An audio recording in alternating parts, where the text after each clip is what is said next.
Are you afraid of your own mortality? We two humans sitting here.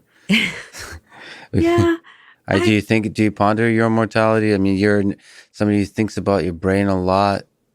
It seems one of the more terrifying, or I don't know. I don't know how to feel about it, but it seems to be one of the most definitive aspects of life is that it ends.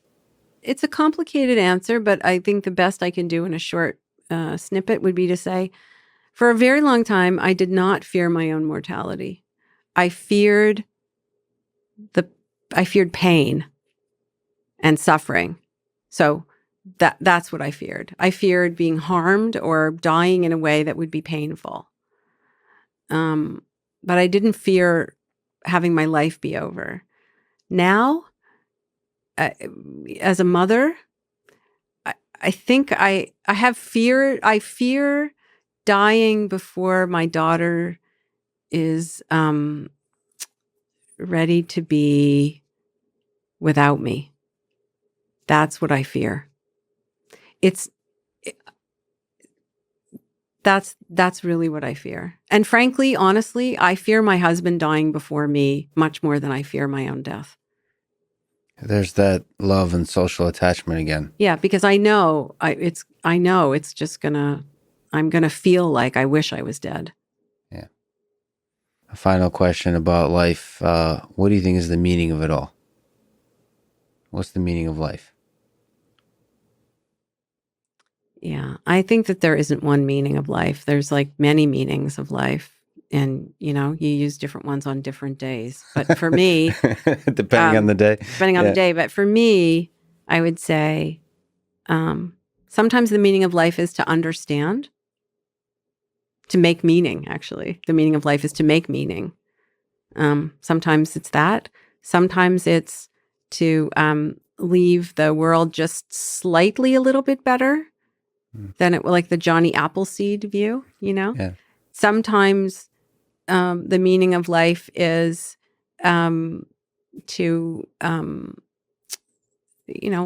like clear the path for my daughter or for my students. It's to, so sometimes it's that. And sometimes it's just, like, you ever have moments where you're looking at the sky or you're, by the ocean, or sometimes for me, it's even like I'll see, like a weed poking out of a crack in a sidewalk. Mm. And you just have this overwhelming sense of the like wonder um of the world. Like the world is like just the physical world is so wondrous, and you just get very immersed in the moment, like the sensation of the moment. Sometimes that's the meaning of life. I don't think there's one meaning of life. I think it's a population of instances, just like any other category. I don't think there's a better way to end it. Lisa, the first time we spoke is, I think, if not then one of, I think it's the first conversation I had that basically launched this podcast. Yeah, that's actually the first conversation I've had to launch this Oh, podcast. wow. And now we get to finally do it the right way. So it's a huge honor to talk to you, that you spent time with me.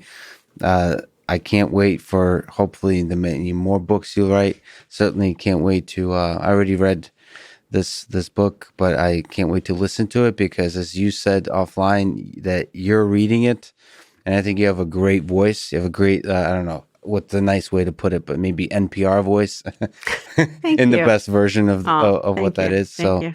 thanks again for talking today. Oh, it's my pleasure. Thank you so much for having me back.